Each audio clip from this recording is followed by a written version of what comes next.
The man sitting across from me wasn't my husband. He wasn't my boyfriend. And despite what everyone in my life believed, he wasn't in love with me. His name was Jabari. He was 35 years old, he was from Kenya, and he already had a family. A wife, 2 children, a life that had absolutely nothing to do with me. And yet, for almost 2 years, he lived in my house. He traveled with me. He attended dinners with me. He woke up under my roof because I had made him an offer that changed both of our lives. I paid a stranger to be my family. Several years earlier, before Jabari, I had what most people would call a very good life. I had built a career I was proud of. I earned more money than I had ever imagined I would. I traveled, I owned a beautiful home, and somewhere along the way, I became completely alone. My parents were gone. I had no brothers or sisters. There had been relationships, some serious, most disappointing. And every time one ended, I told myself the same thing. There was still time. Time to meet someone. Time to fall in love. Time to build a family. Until one day I realized I had spent 20 years saying there was still time. And suddenly, there wasn't much of it left. I met Jabari in Kenya.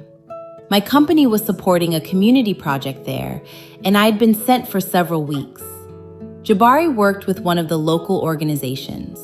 He was impossible not to notice, not only because he was extraordinarily handsome. There was something about him. He belonged wherever he stood. People knew him. Children ran toward him. Older people trusted him. He laughed easily.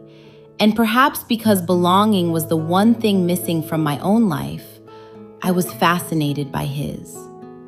We became friends, and then I made the mistake lonely people sometimes make. I confused being welcomed with being wanted. I fell in love with him. Jabari didn't fall in love with me. Then I learned about Grace, Jabari's wife. They had been together for years. They had 2 children, and he loved them. There was no secret affair, no unhappy marriage waiting for me to rescue him from. Jabari had never promised me anything. The fantasy had been mine.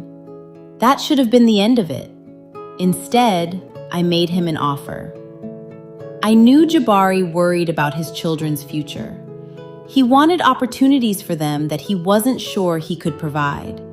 I had money, connections, a home with more empty rooms than I knew what to do with.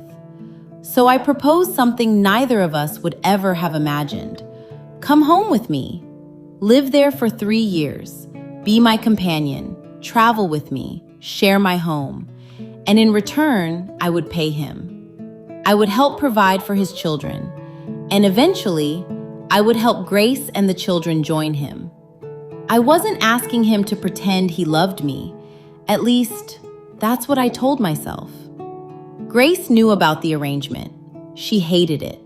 But eventually, they agreed.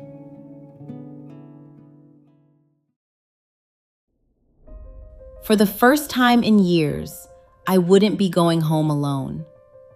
At first, it worked better than I could have imagined. There was another toothbrush in my bathroom, another coat by the door. Someone asked whether we needed milk. Someone noticed when I came home late. My friends assumed we were together. Eventually, I stopped correcting them. For the first time, my house sounded like somebody lived there. And I began forgetting something very important. Jabari was fulfilling an agreement. I was beginning to live inside a fantasy. Every evening, Jabari called home. And that's when I discovered something money couldn't imitate. His voice changed when he spoke to Grace. His face changed when he saw his children. He laughed differently. He became lighter, more alive. And I would stand outside the room sometimes, listening to the man I was paying to be my family, being somebody else's family for free. That's when jealousy arrived, quietly at first, and then everywhere. The plan had always been that Grace and the children would eventually join him. But suddenly, there were delays. Forms I hadn't completed, calls I had forgotten to make, appointments that somehow kept moving. I always had an explanation.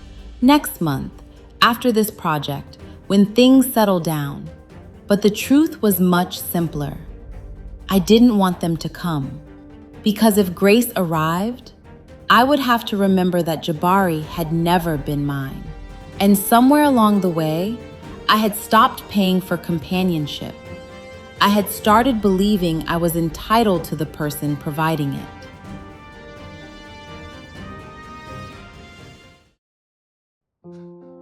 Jabari eventually understood, and once he did, everything changed.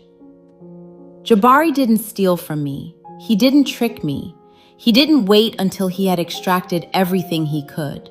He simply packed his things. There was still money left in our agreement, opportunities he would lose by leaving. But Jabari had finally understood something I hadn't. There are things that become more expensive the longer you stay away from them. His children were growing up. His marriage was changing, and no amount of money could return the years he was missing. So he went home, and I was alone again.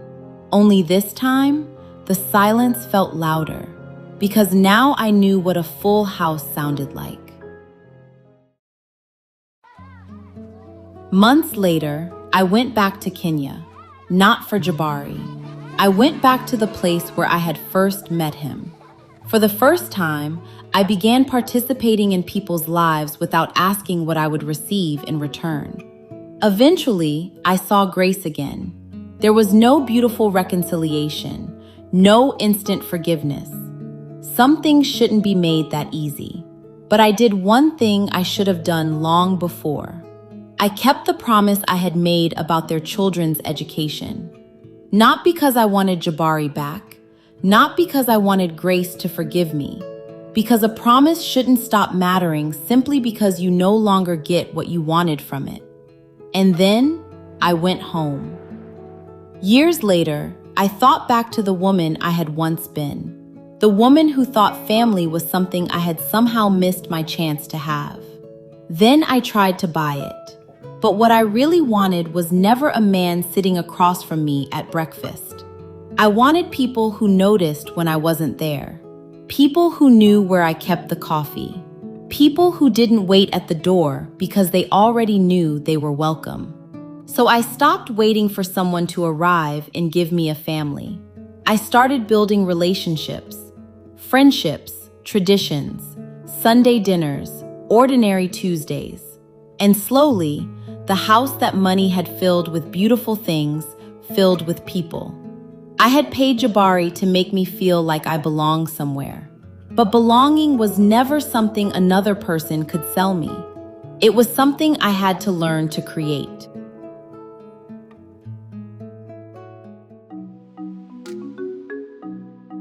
If you were Jabari, would you have accepted her offer?